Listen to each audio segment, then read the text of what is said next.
to the second of the WPMN's UCAT series. For those of you that I didn't meet last week, my name's Emma. I'm a fourth year medic up in Glasgow, and I'm the member of the WPMN events team running the series.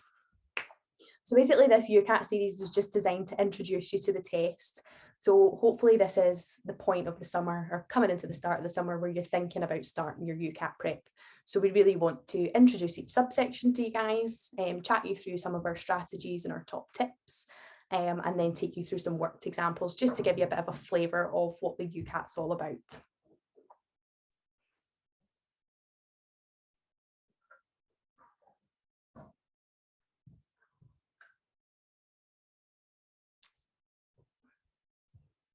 Are you able to move this slide, Rebecca?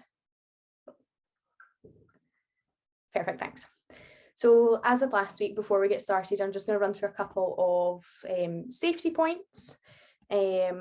So as we have lots of you joining us from across the UK and further afield, we've just manually turned off all of your cameras and microphones during the event, and the chat function will remain off for the majority of the event unless our speakers asked a question. So this is slightly different to last week, but we're just going to leave it off for most of it because it was because there were so many of you last week, it got quite distracting. So we're just going to leave that off unless Rebecca's asked any questions. If there are any inappropriate comments coming in through the chat while it's on, it will result in you being immediately removed from the webinar. In a moment, I will post a Google form link in the chat box, and this is where we'd like you to submit all of your questions for us to address at the Q&A at the end. So if you guys post in that throughout the webinar, I'll collate them and then put them all together for the end, so we can go through them then. As with last week, the event will be recorded, but only the presentation and the speaker will be visible. So your name, the chat function, none of that is going to be on the recording, so you'll be completely unidentifiable and completely anonymous. And lastly, if you do have any issues or concerns throughout the event and you'd like to get in touch with myself, I'll have the WPMN feedback@gmail.com account open. So if you need to get in touch with me at any point, please just drop me an email.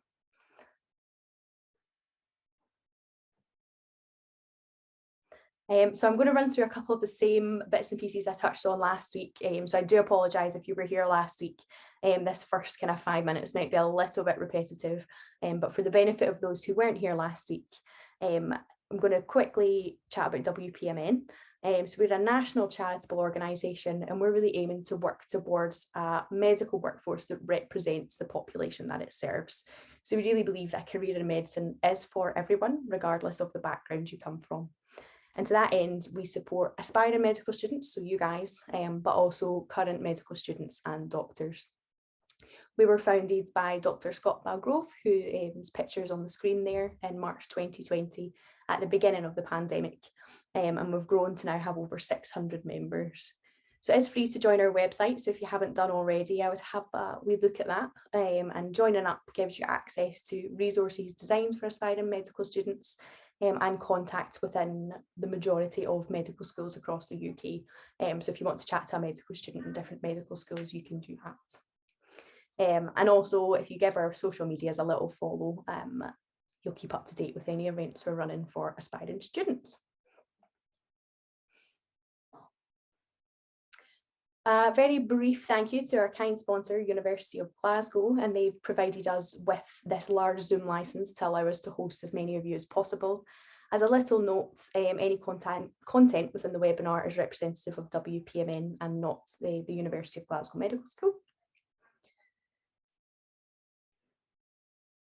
And additionally, thank you to the UCAT consortium themselves. They've granted us permission to use questions from the official UCAT website for our series. So that just means that any of the questions that you practice with tonight are completely authentic questions from the UCAT themselves. And a little disclaimer from them, just to state that WPMN doesn't represent the UCAT consortium or contribute to the creation of questions or marking schemes we use tonight. All advice given as part of this webinar represents the views of us as WPMN and test takers alone. So I'm going to cover some very, very basic UCAT information.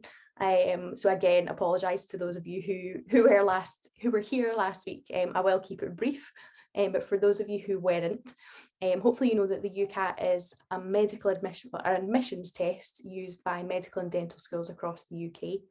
So you can see the list of schools that use it here. There is one other test that you might come across, which is the BMAT. Certain universities do use this. Hang on, I have a note of the ones that use it.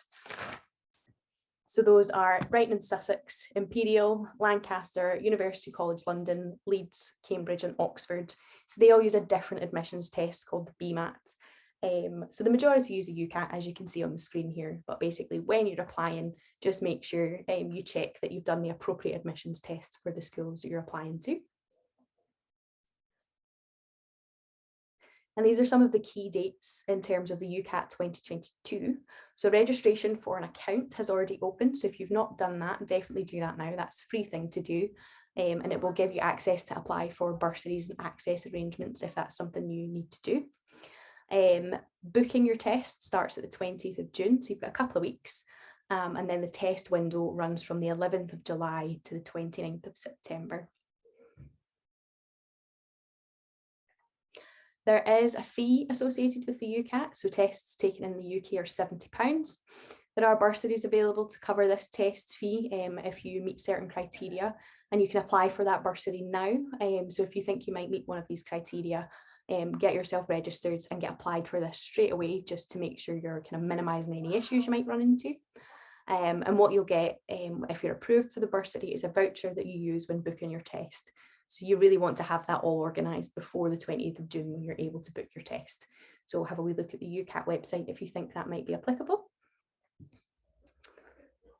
And a similar thing goes for access arrangements. So if at school or college you're entitled to extra time or any other accommodations during your test, you need to get in touch with the UCAT before your test day. And ideally they'd like you to do that before you actually book your test. To arrange this, so you can't pitch up on the day of your test without evidence of needing this extra support and get that. So make sure you arrange that now. That's another thing you can do at the minute now registration's opened. So again, do that now if you can. And this is a slightly different slide from last week. We hadn't included this last week, but just to make it quite clear, the overall structure of the UCAT. So we're going to chat about decision making tonight, but this is just to give you guys an overview of the test as a whole. So the test lasts for 2 hours. So 115 minutes of questions time plus a minute to read the instructions for each section. So 2 hours all in. It's done on a computer, it's all multiple choice, and there is no negative marking. And you can see here the 5 sections. So you get an allocated time for each section and an allocated number of questions to answer. You've got to work through these sections in this order. So you don't get to pick what order you do them in. And the time allocated is for that section alone. So if, for example, you complete verbal reasoning in 15 minutes, you can't then use the extra 6 minutes for another section.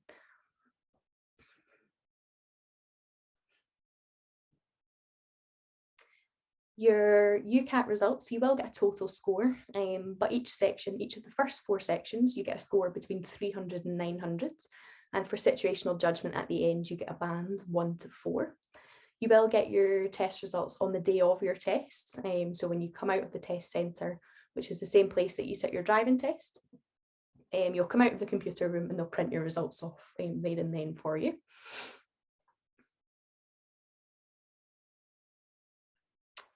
And then lastly, I thought this was quite a useful slide from UCAT just to tell you about some of the stuff to expect on the test day. So to be aware that you'll need to bring correct ID, that there might still be additional COVID measures in place, and that other people will be in the same room as you, so you can ask for earplugs to limit any distractions or disturbances. So you'll get these slides out so you can kind of have a proper look through all of that in your own time. But I just thought this was quite a useful slide for some kind of basic information about the test day itself. And without further ado, I will stop talking and hand over to Rebecca. The same as last week, you will get these slides sent out, so I will aim to have them sent out to you at some point tomorrow. So that'll come through as another Eventbrite email. And this is being recorded and it will be available on WPMN's YouTube channel. Not immediately, so it should hopefully be up within the next couple of weeks. It does take our volunteers a bit of time to process and post the videos, but they will be available within the next couple of weeks. So if you want to watch it back or you need to go early, please feel free to do so. So I'll stop talking and let Rebecca take over.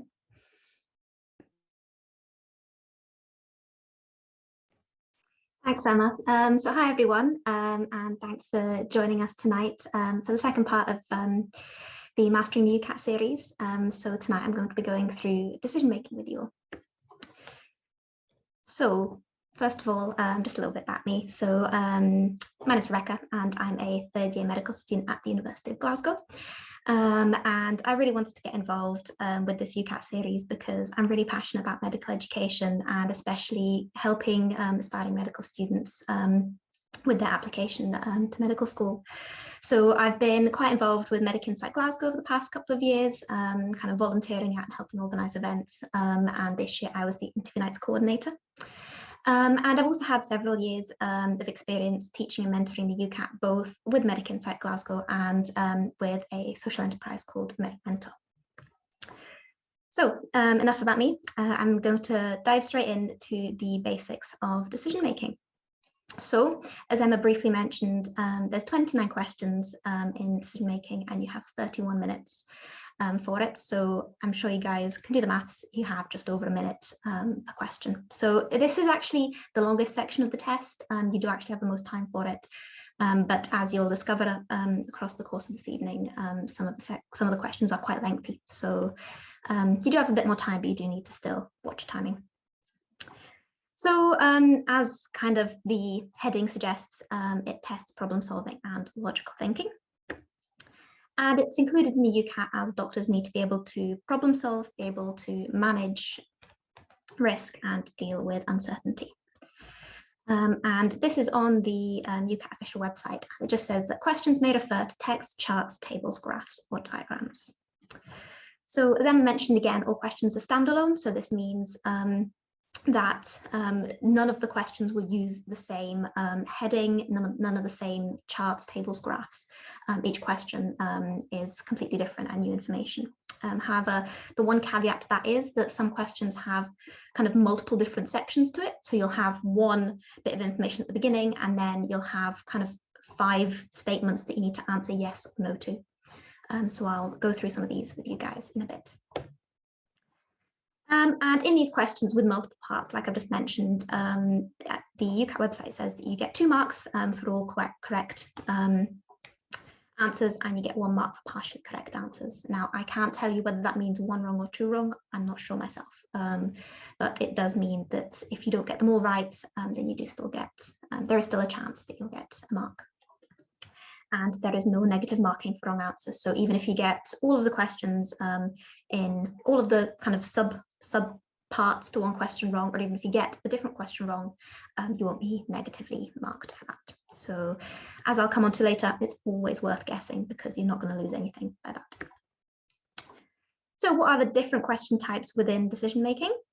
Logical puzzles. So this is where you are given some information and then a series of 4 or 5 statements, and you just need to pick which one is true. Syllogisms, these are everyone's favorite because they don't make sense. And I don't think my explanation here makes too much sense either, but I promise I will go through them in a bit. It's kind of different categories that different things fit into, and then you need to answer whether statements are true or not following this. Data interpretation, you'll be relieved to know, is kind of a bit more like what you're used to. So you're given either some text or some charts, tables, diagrams, and you just need to kind of interpret this data, a bit like you'd get in your science exams at school.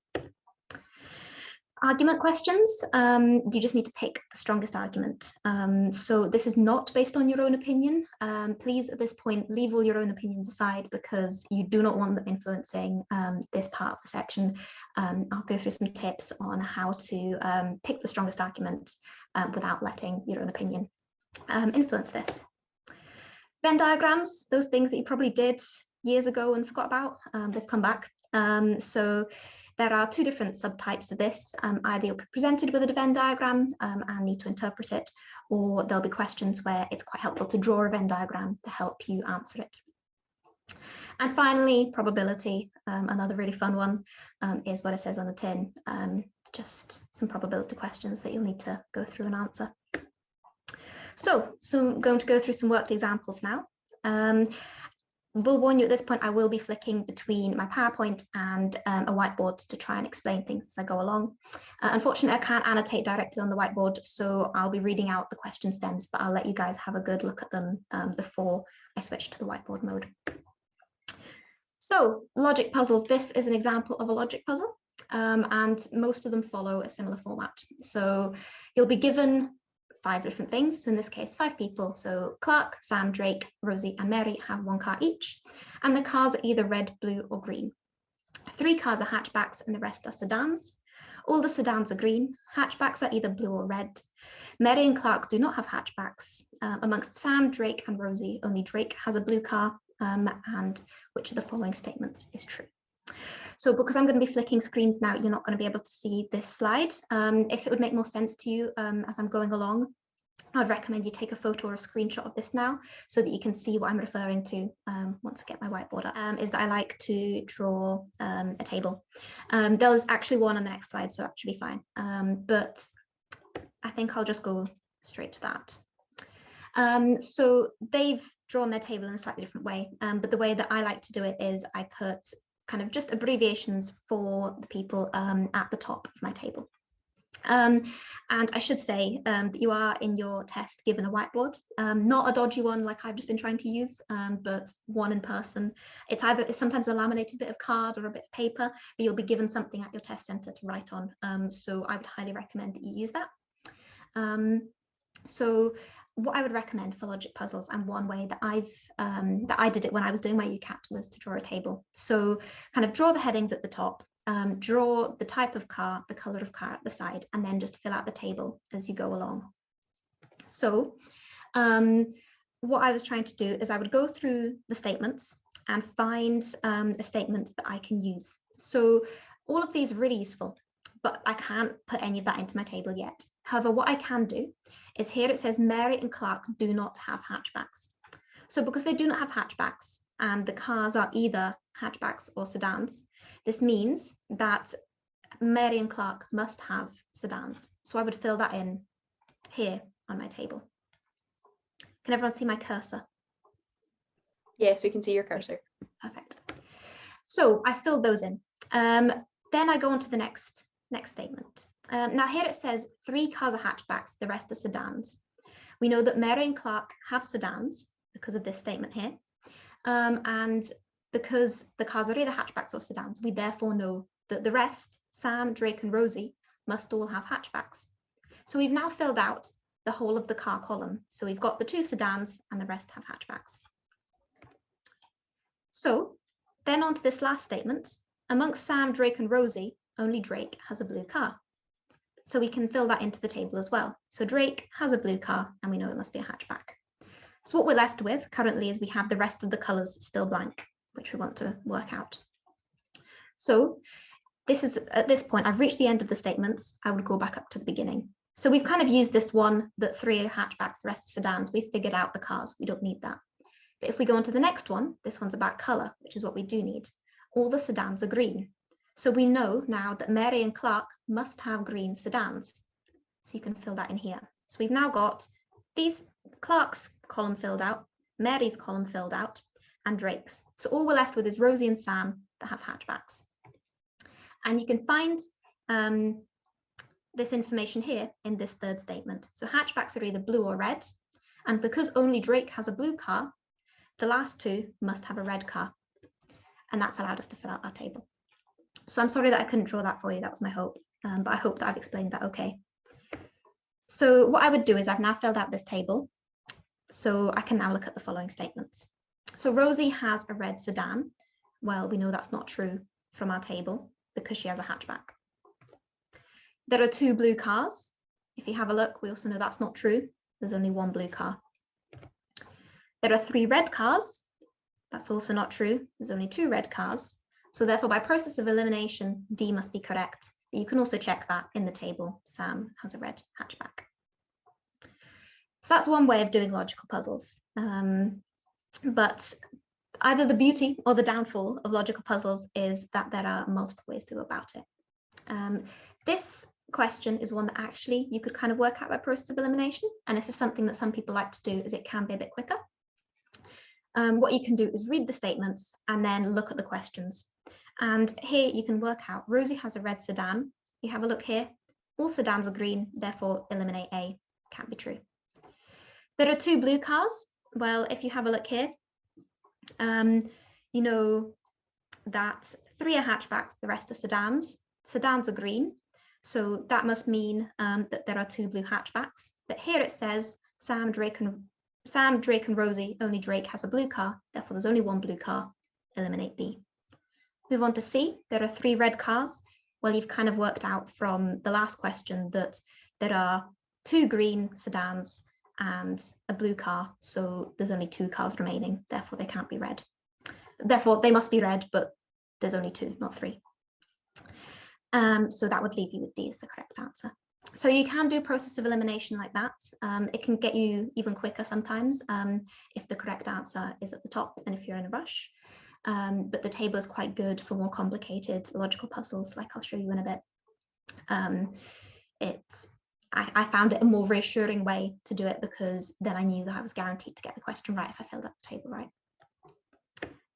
So I hope that all made sense. That was a lot of me chatting about the same words over and over again. So hopefully I haven't confused you. But in case I haven't, here is something a little bit more complex, but also a good method.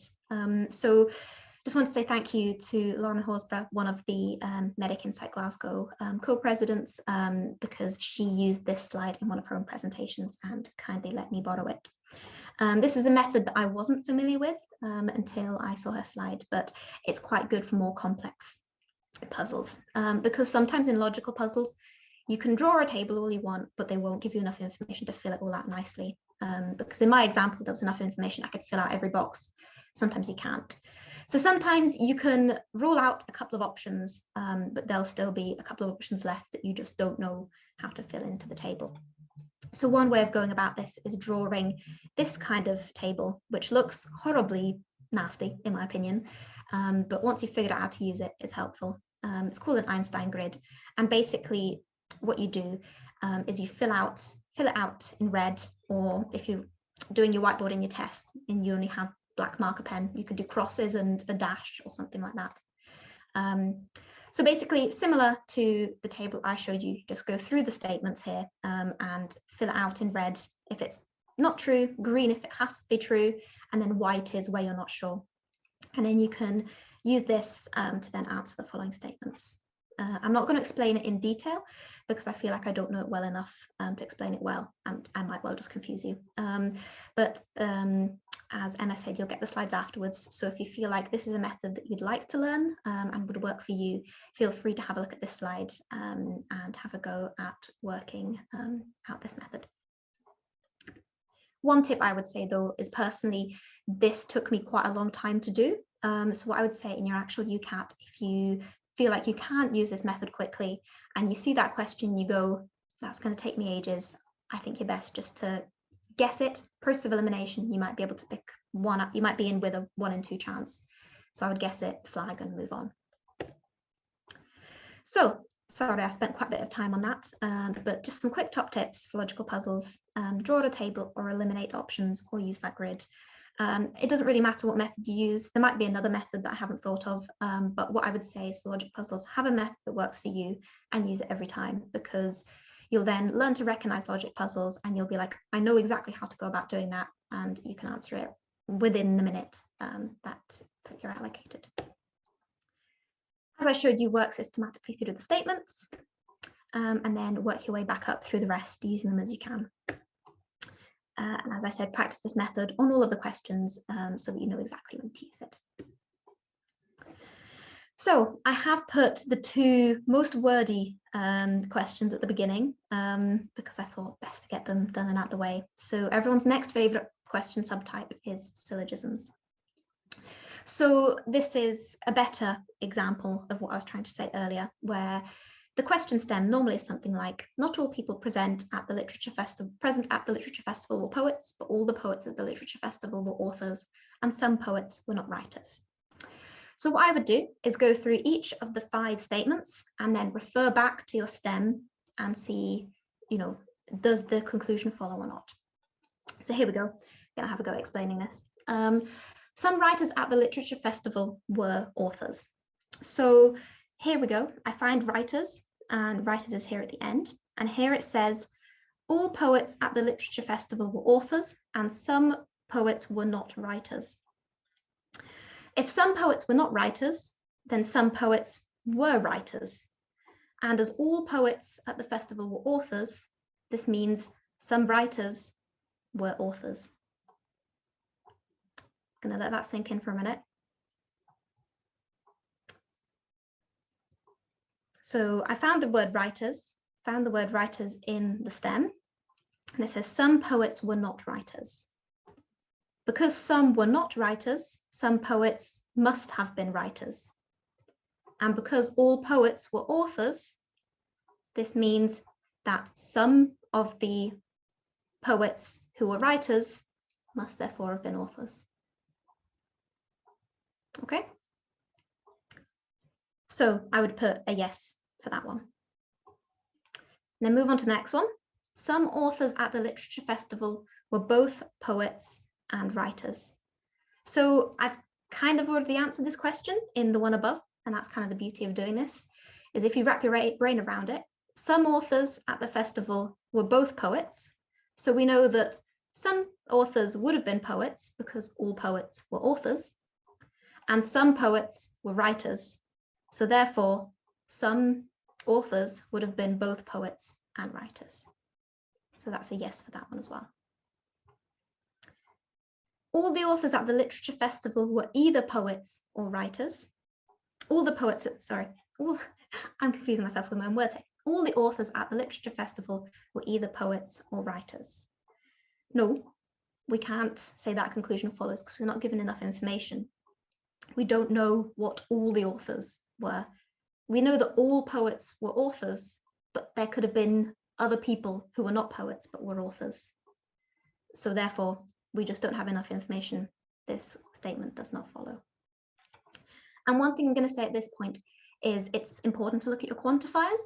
Some, like in these first 2 statements, are often more likely to be true. Not necessarily, and I don't want to say that as all the time.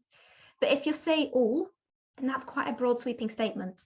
If it says all, then it literally has to say all in the stem. So I'd beware of these kind of ones. So on to the next one here. Not all authors at the literature festival who were poets were writers. So not all authors at the literature festival who were poets were writers. So we know that that statement must be true because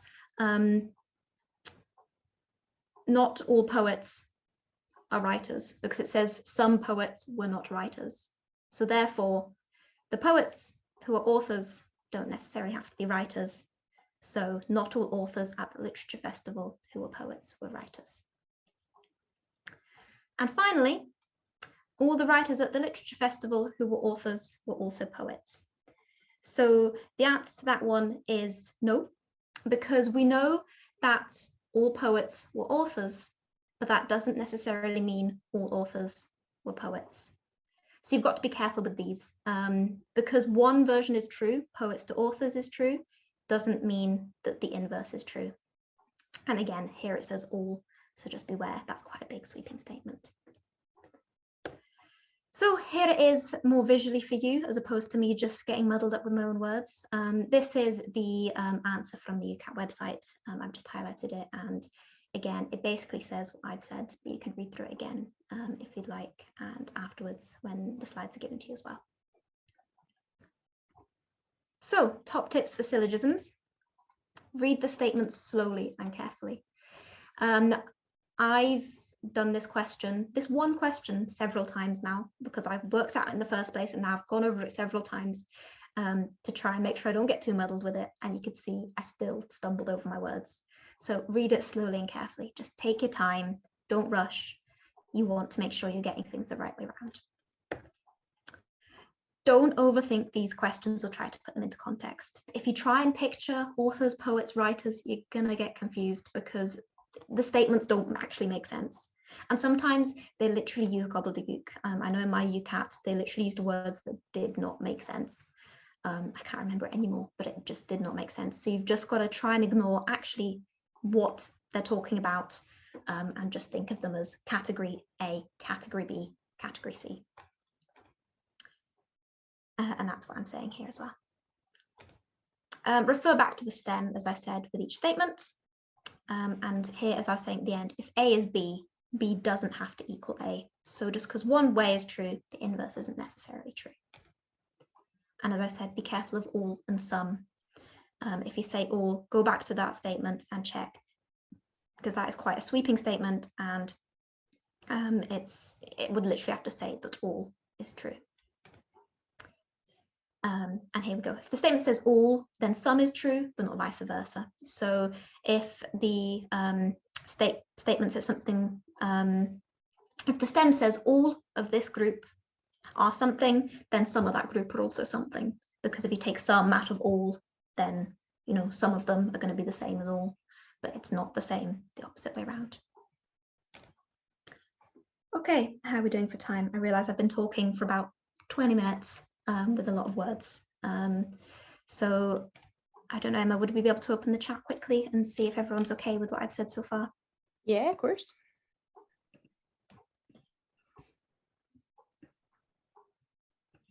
Yep. Brilliant. Okay. Nobody's in tears quite yet. Brilliant. Okay, perfect. Thank you. Thanks so much. Right, I'll just move straight on. I'm sorry, decision making is quite a lengthy topic, so I'm going to do my best to not be too slow, but also try and make it understandable.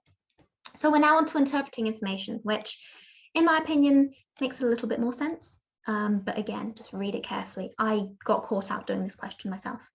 So anyway, we'll start reading the stem. Brewed coffee contains caffeine, volatile substances, and organic acids.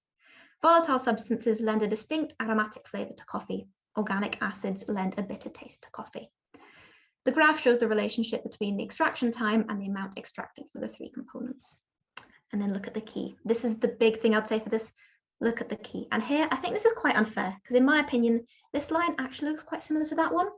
So let's get this straight before we move on to the statements. This thin line is caffeine. The thick line is organic acids. So now that we've done that, let's move on to the statements. Coffee brewed exactly at I think that's meant to say brewed, but yeah, coffee brewed exactly at 4 minutes is the least flavorful.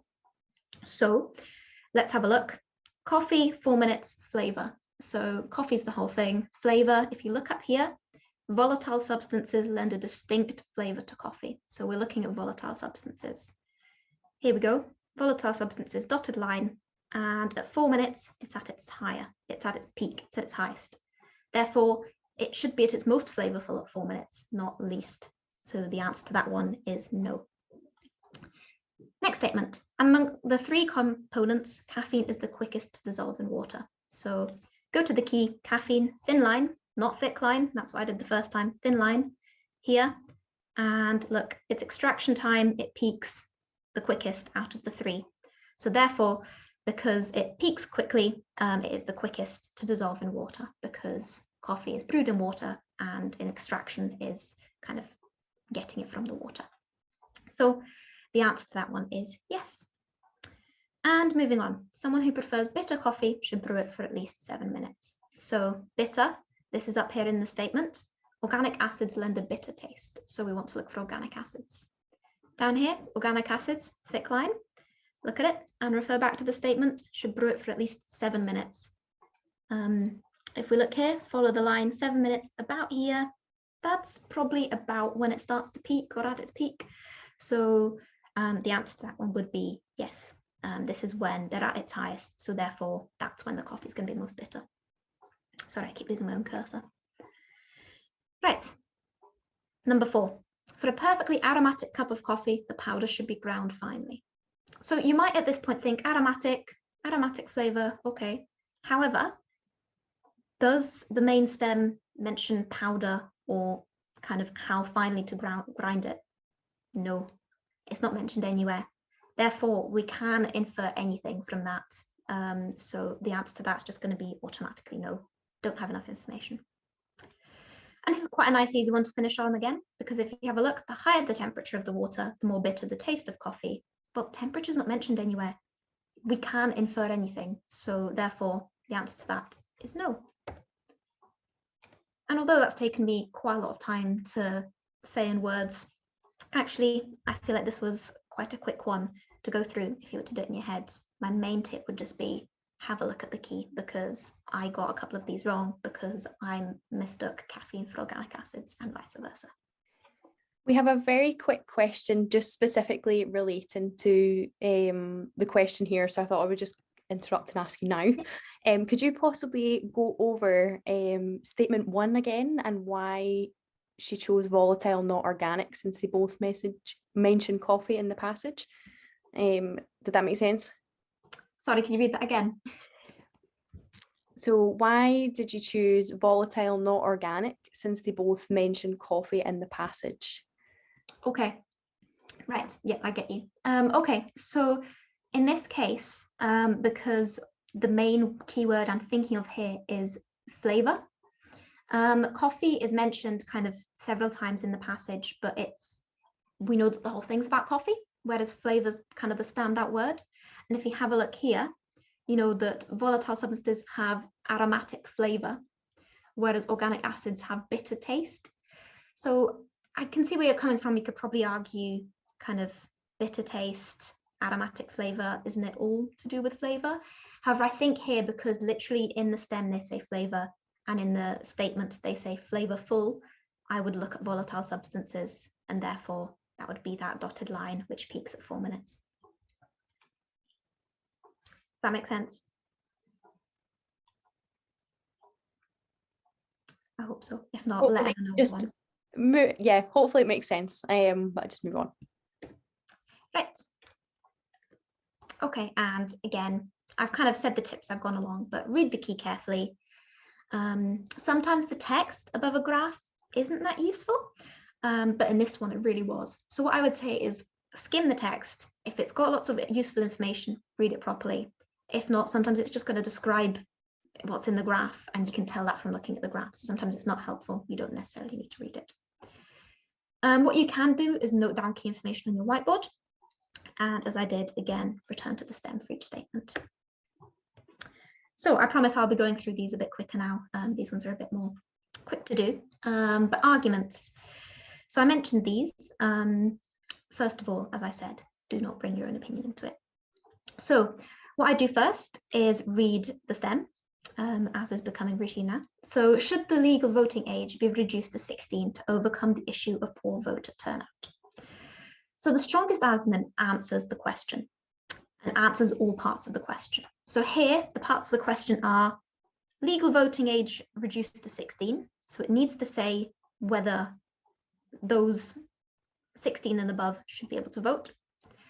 And second part of the stem is to overcome the issue of poor voter turnout. So it has to address this issue of poor voter turnout.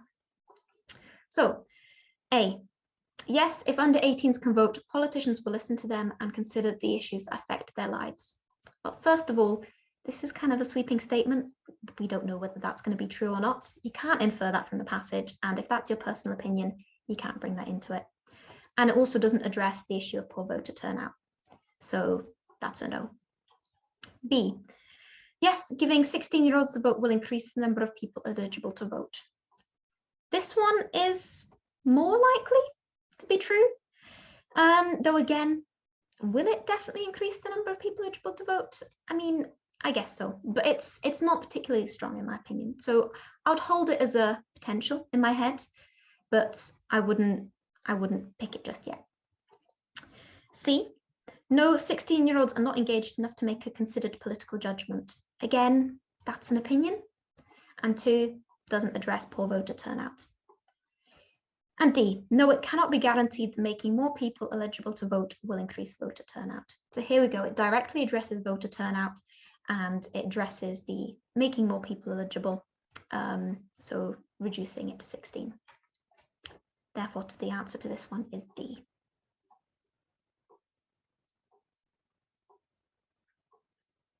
Okay. So top tips, as I said, must address the question, both parts of it. If you want, break it down into the two parts and tick whether it addresses both of them. Part 2, don't make any assumptions. As I said, part 3, don't use your own knowledge and don't think about your own opinion. Sometimes the right answer will be what you disagree with, but that's not what they're looking at this point. And finally, it wasn't really in this question, but in some, look for evidence. So statistics and facts can back up an argument and make it stronger. So that doesn't necessarily guarantee that that'll be the right answer, but it's something to bear in mind. So I promise we're getting close to the end of the examples now. I think we've got a couple more to do. On to Venn diagrams. So again, look at the stem. A designer jewelry showroom has jewelry made up of gold, diamond, silver, pearl, and platinum. Each piece was crafted to include one or more of the materials. So if I was doing this question, I would read that quickly. It doesn't really tell us very much apart from what's here, and you can basically get that from this. So what I would look at again in detail is the key. Here we go. Make sure you know what is for each one, and then just look on the question. Based on the diagram, how many jewelry pieces had gold, diamond, and silver, but not platinum or pearl?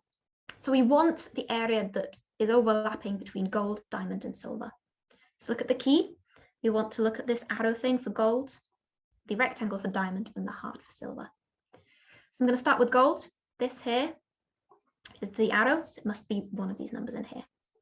Next, we're looking at diamond, has to be within this rectangle, so it has to be one of these ones in here. So we've excluded that one and these ones. And finally, include silver, so the heart. So out of these four here, the only one that is in the heart as well is this one, 75.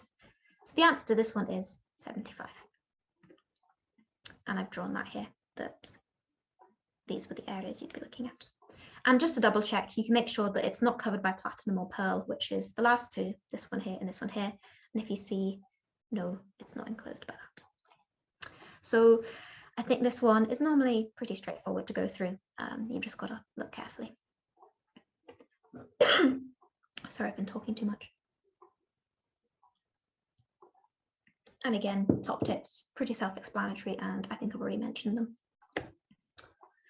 So next question. Again, I'm afraid I'm going to be flicking for this because I was planning on drawing, but that won't work. For this one, it may not look obvious at the beginning that you should draw a Venn diagram. However, I think with practice, you'll come to recognize these questions and you'll just look at it and you'll go, I'm going to draw a nice Venn diagram.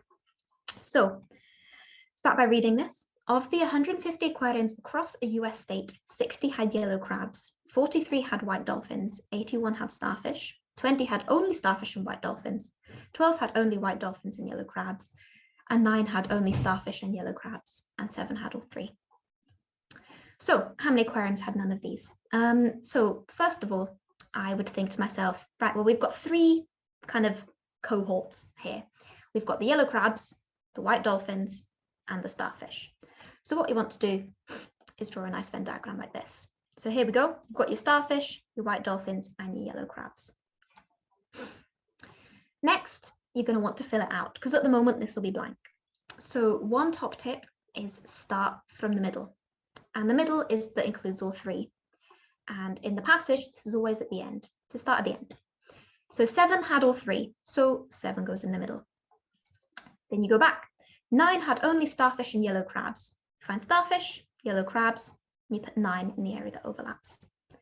Jump back again. 12 had only white dolphins and yellow crabs. So again, you find the 2 and pop 12 in.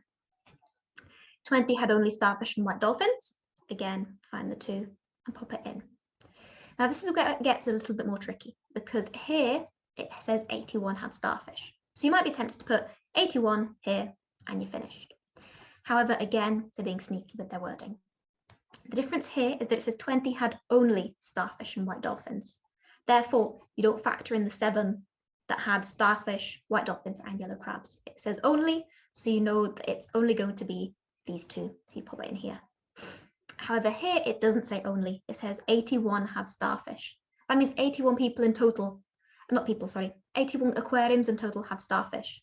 They could also have other sea creatures as well, but they must have had starfish. So in that 81, you've got to include everything in the circle. So you just do 81, take away the 20 filled out, take away 7, take away 9. That leaves you with 45. You repeat the same with the white dolphins, 43, take away 20, take away 7, take away 12, gives you 4. And 60, take away 9, take away 7, take away 12, 32. So you've filled out your nice Venn diagram here. How many aquariums had none of these? Well, what you want to know is what's on the outside.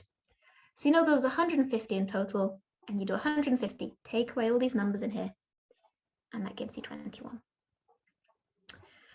So I think there is a different way of doing this. If it asks for none of these, I think you can work it out just from the statement, but personally, that would just confuse me. I know that I can draw this Venn diagram quite quickly, and that I can just add things up and figure it out. And sometimes the question might not ask about none. Sometimes it might say how many aquariums had only starfish, in which case you'd want to know this 45.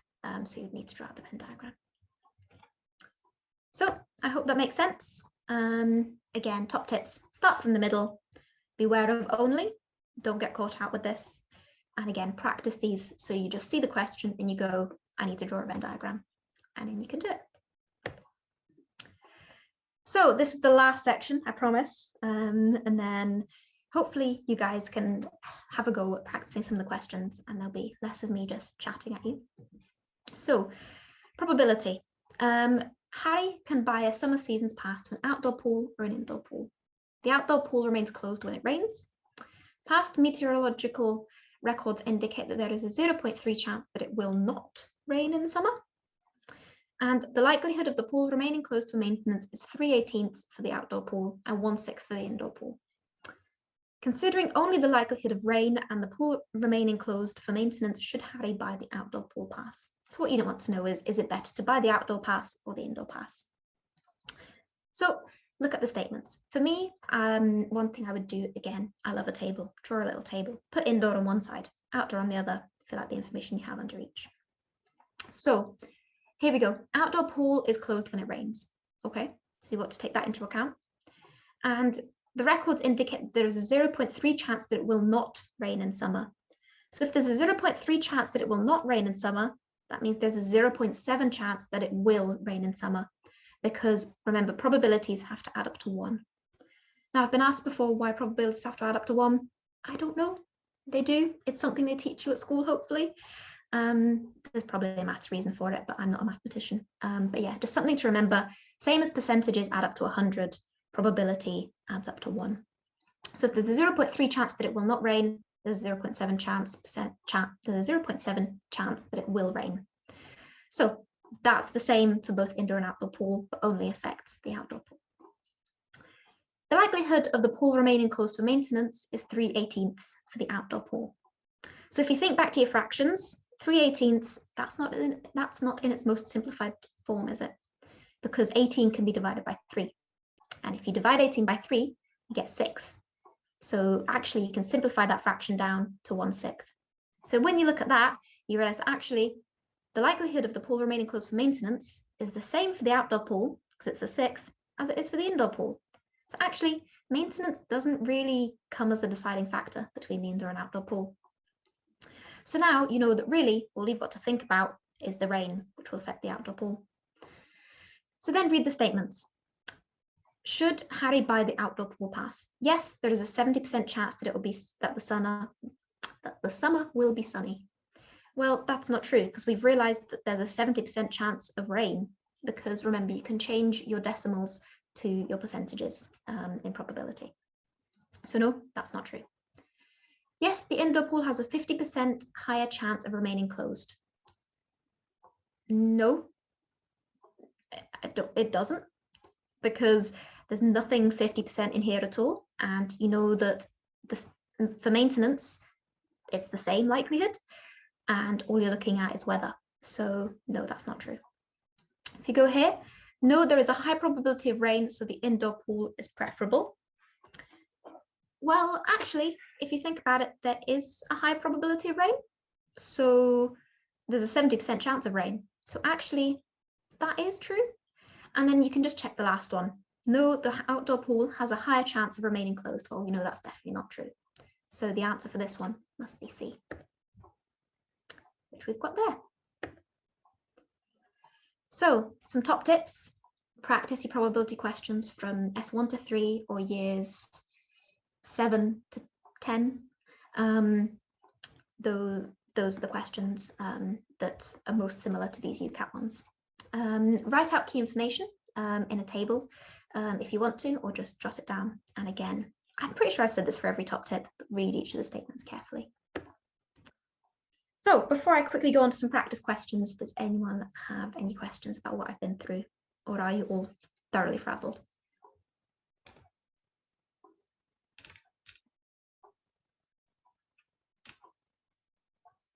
Okay. S1 and 3 is the Scottish equivalent of years 8 to 10. Sorry, I went to school in Scotland, so I forgot that some of you guys would be from England. Yeah, years 7 to 10, so beginning of secondary school, when you did your probability. Okay, you're good. Brilliant. That's reassuring. So yeah, sorry for rattling through that. I know it's taken me a good 45 minutes, but just going to go straight on with some questions so that you guys have got a chance to ask me questions at the end. So Emma, would you be able to keep the chat on for this bit so they can put their answers into the chat?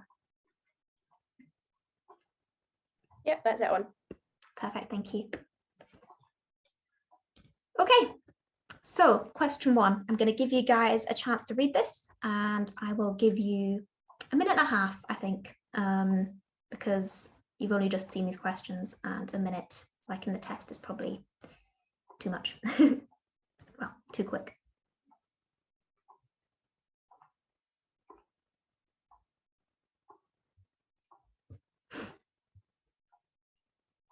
And yeah, feel free to pop your answer in the chat when I say so. Don't give the answer away yet.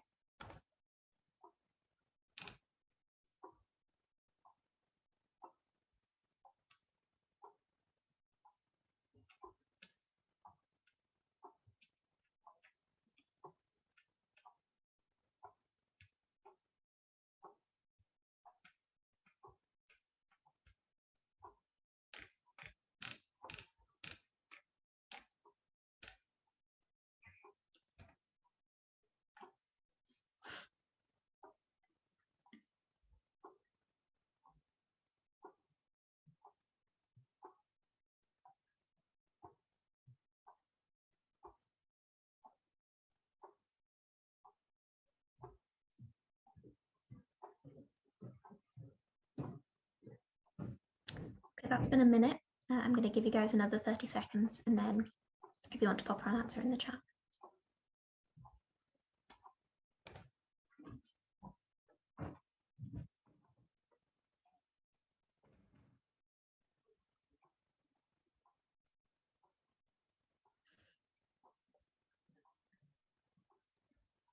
It looks like D is winning here. So that's us at a minute and a half.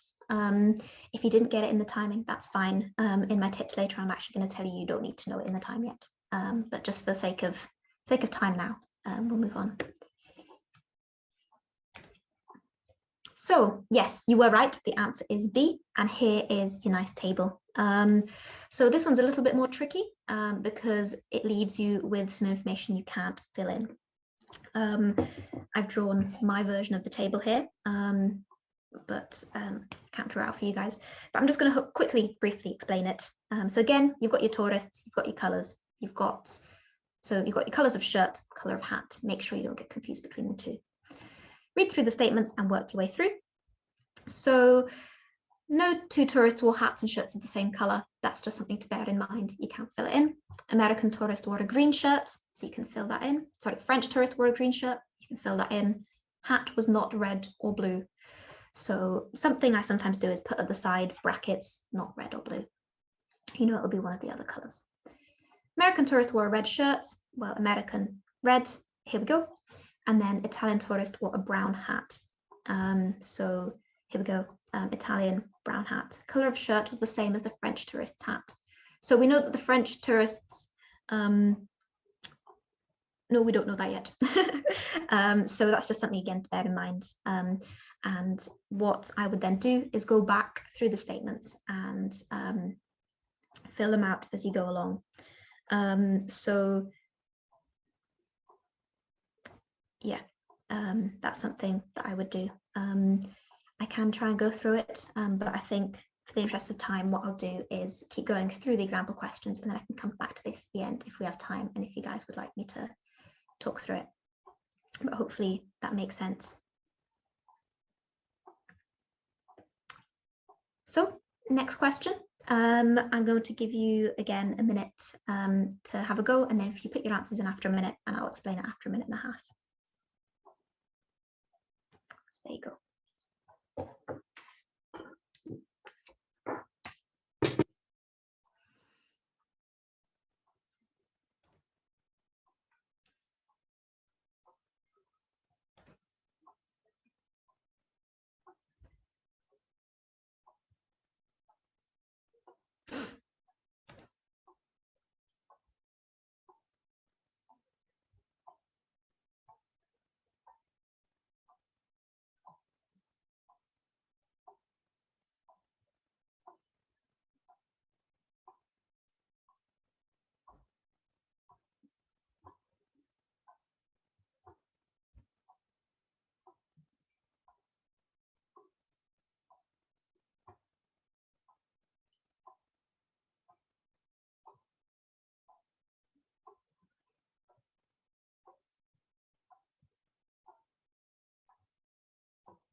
Okay, that's been just over a minute. If you have an answer, feel free to pop it in the chat.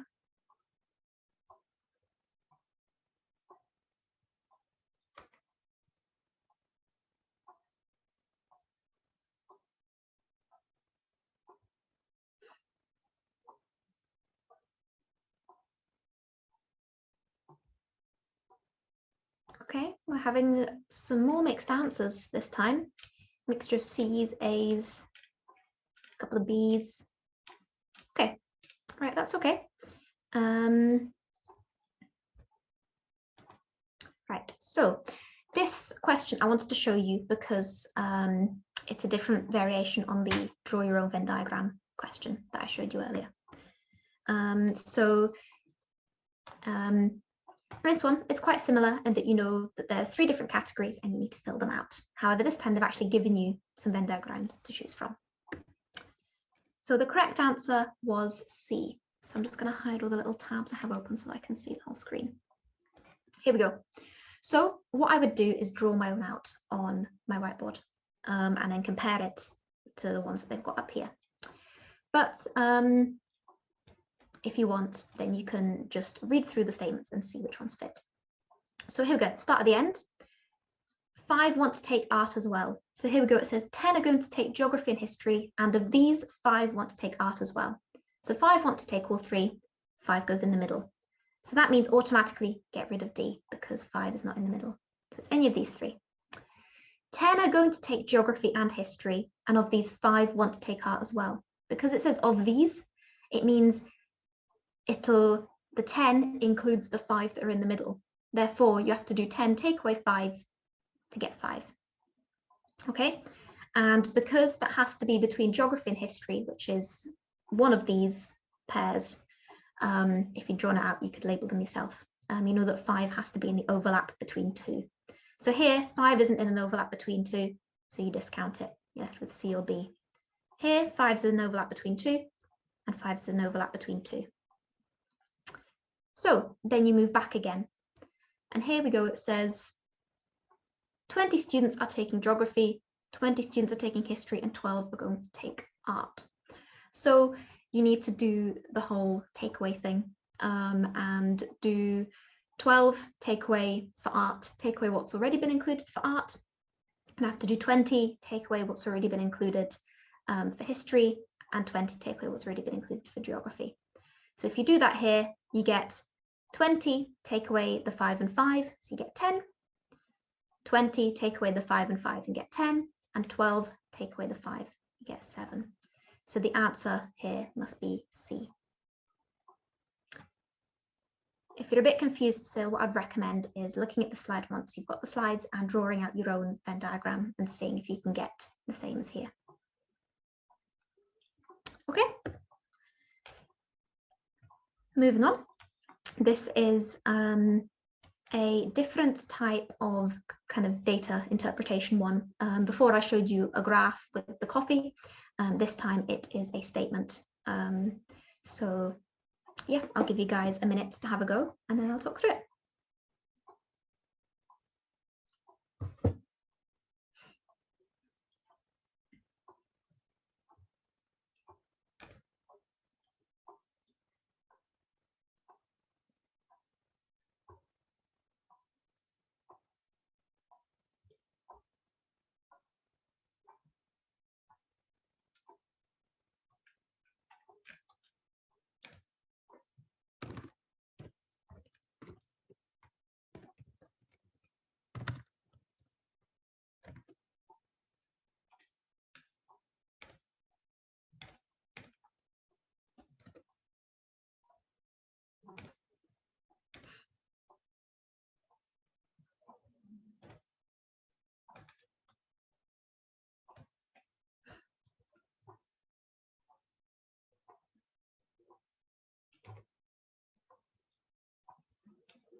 Right, okay, that's been a minute. So if you want to start messaging me your answers.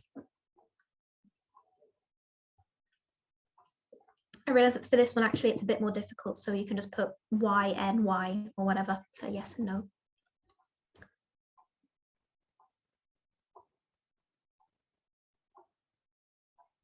Okay, again, a whole mixture of answers. I can't even keep up with all the no's and yeses. So I think I will just go through it, but well done for giving it a go.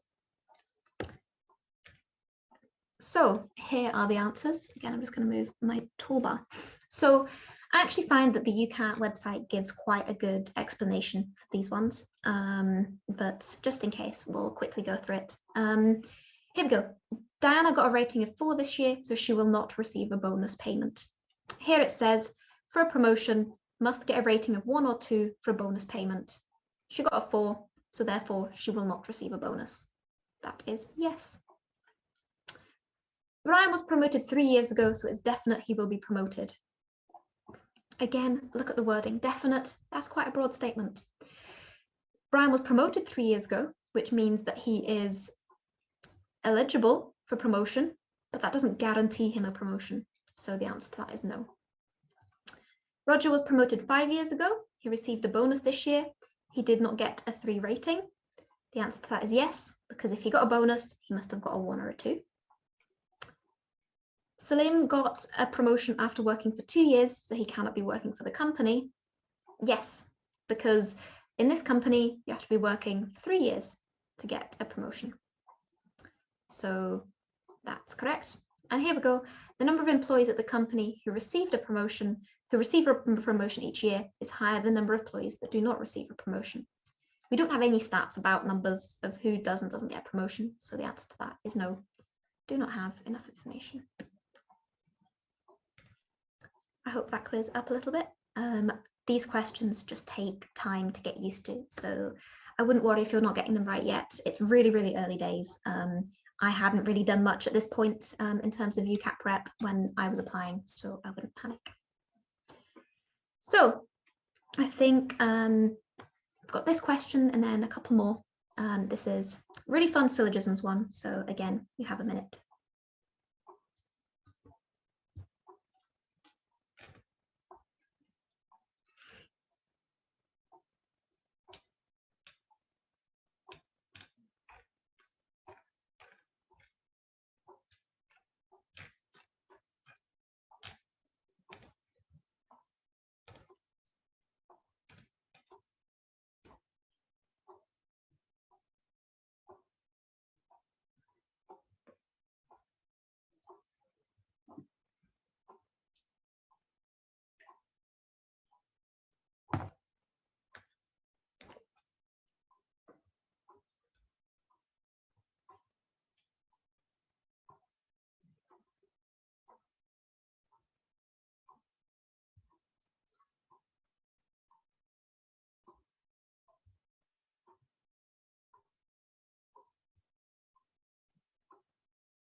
Okay, that's been over a minute now. If you want to send in your answers.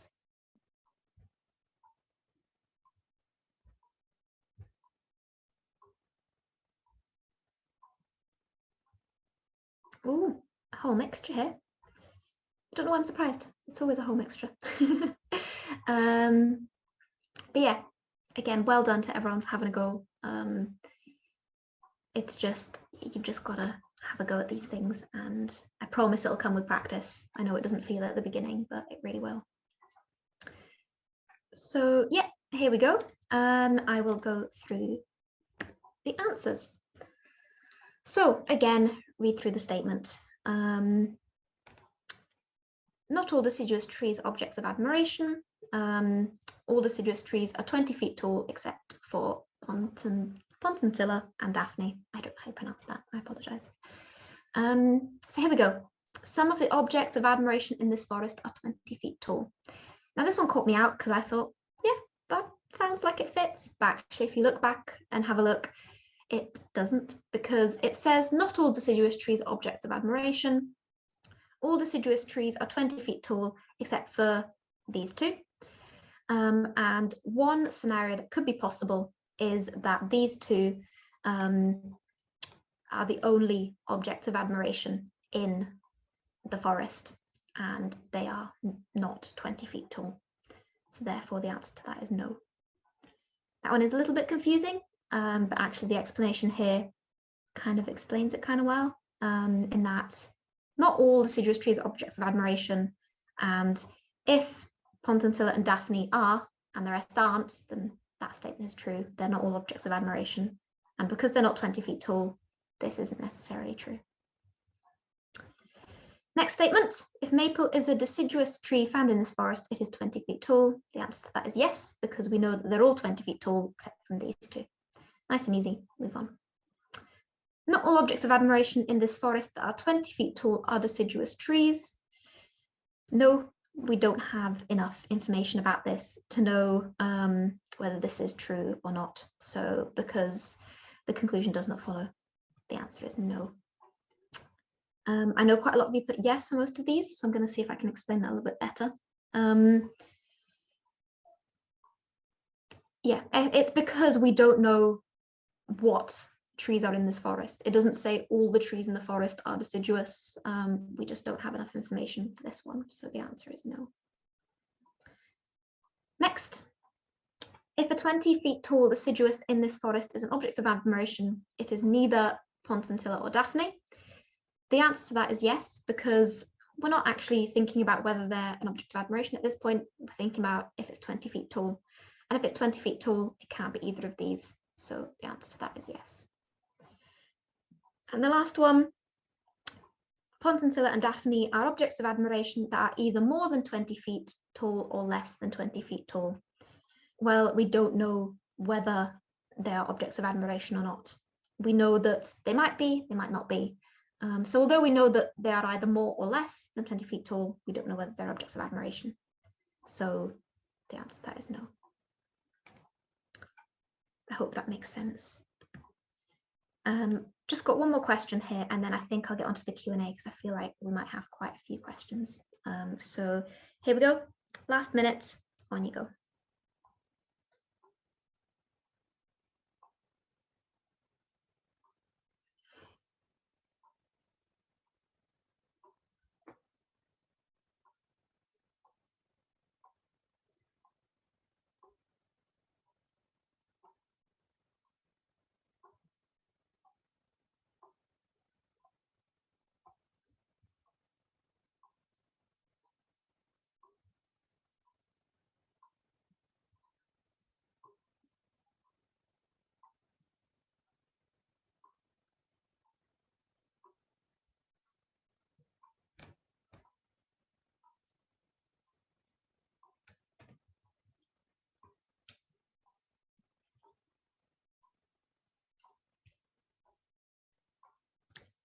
Okay, do you want to start popping your answers in?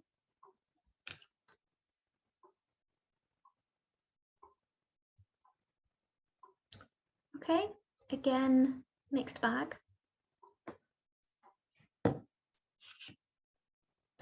I like this, D, but it seems harsh. Yeah, sometimes the statements will just be a bit unfair, but don't let that sway you. Okay, so let's have a look at the answer. So quite a few of you put A, and A is actually the correct answer. And again, if you look at this, it's because you want to think about the first part of the STEM. Should society rather than family members be responsible for care of older people? And 2, where they're no longer mentally or physically able to care for themselves. And here we go. It addresses the families and society here. Family is able to help and support the elderly. They should. But if not, society should have responsibility to act to ensure they are well cared for. So it's a bit sneaky because it doesn't actually mention the words directly, mentally or physically able, but it kind of infers here that to act to ensure they are well cared for, and that implies that here they can't care for themselves. So that does actually address the second part of this statement. The rest of them here, incorrect, only mentions ill. Only mentions mentally ill patients, not kind of both. C,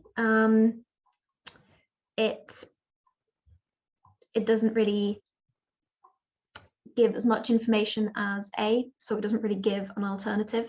It doesn't say how society could be involved. And D,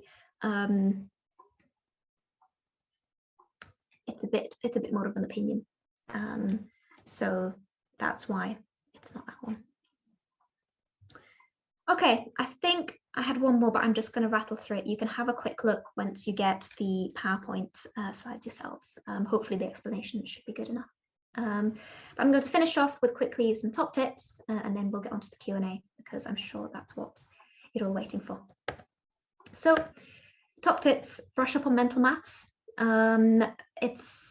You do have a calculator, which I'll mention briefly in a minute, but it's good to be quick at simple mental maths, just adding, subtracting, dividing. And make sure you're familiar with probability and Venn diagrams. It's kind of things you do when you're younger at school, and then not when you get into kind of your exam years. So even if you need to go back to an exercise book that you had 5 years ago, there's no shame in that. Make sure you're good at it.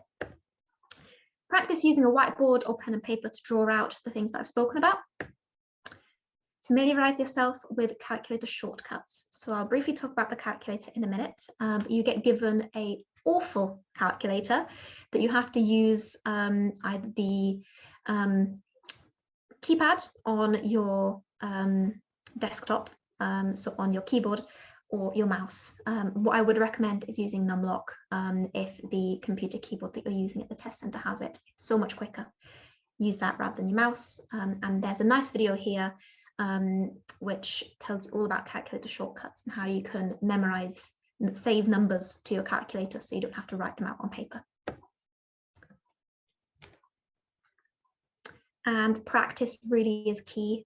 These questions are hard, so just pick the ones you find hardest and just do them over and over again. Use the techniques we've spoken about, and it will become easier. You will eventually get it, and eventually you'll be doing a test and you'll think to yourself, that's a logic problem, I'm going to draw a table. That's a Venn diagram question, I'm going to draw a Venn diagram.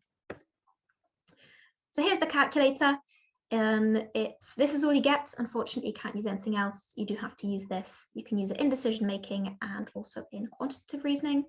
And what I would recommend is practicing with this when you do mock tests, and making sure that you know the shortcuts, like adding to memory, so like memory plus, retrieving from memory. All of this is explained in the video, so I would highly recommend.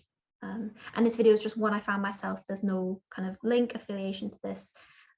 It's just one that I used. So quickly, some general top tips. What I'd recommend, and what the UCAT website recommends, is starting practicing around 4 to 8 weeks before your test. That's roughly what I did as well.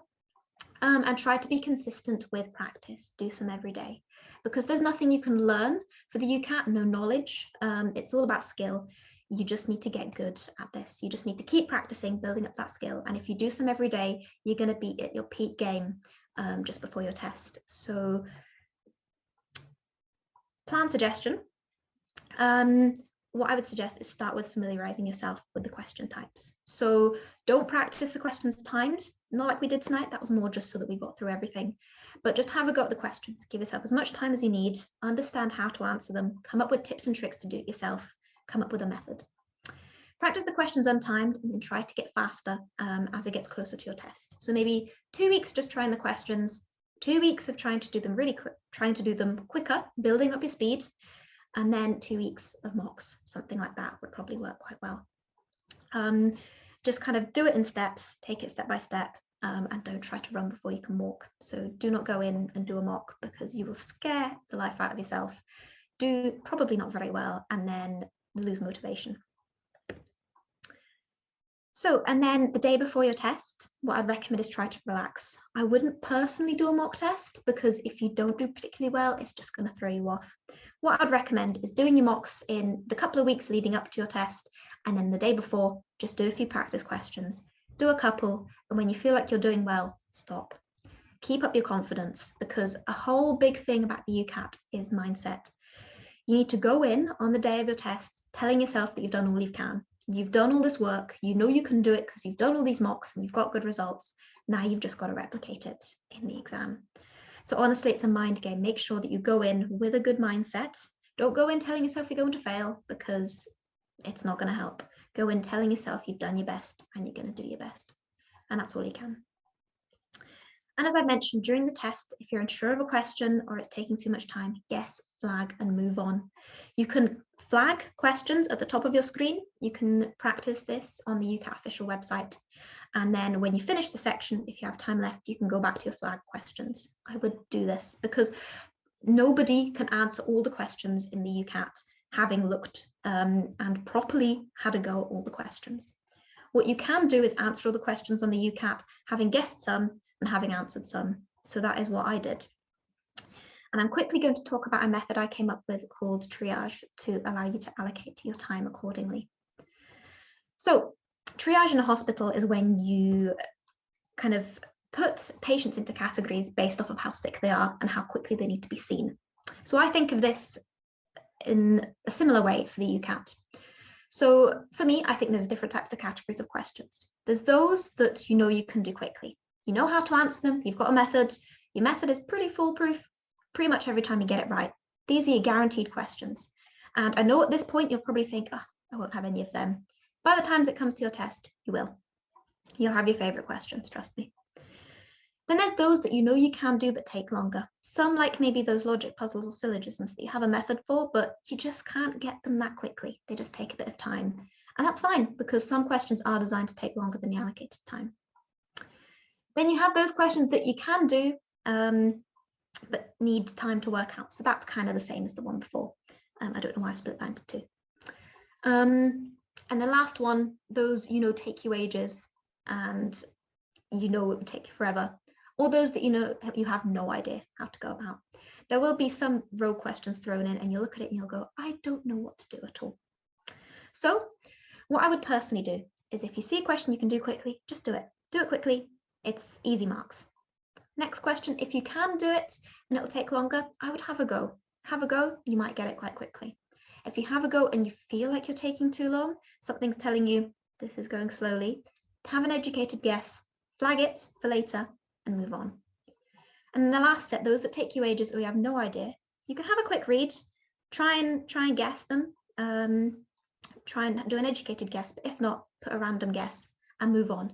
If you see a question and you think, oh God, I can't answer that, then don't waste your time on it because you never know. Right at the very end of your questions, there might be those couple really easy ones that you can do really quickly. So what I'm saying is UCAT is all about strategy. Make sure you know these types of questions and make sure you prioritize the most important ones. Those are the ones that you can do quickly and effectively. So here's just some resources. I'm not going to talk about these. You can just read them in your own time. But these are personally resources that I used or have heard of that I think would be useful.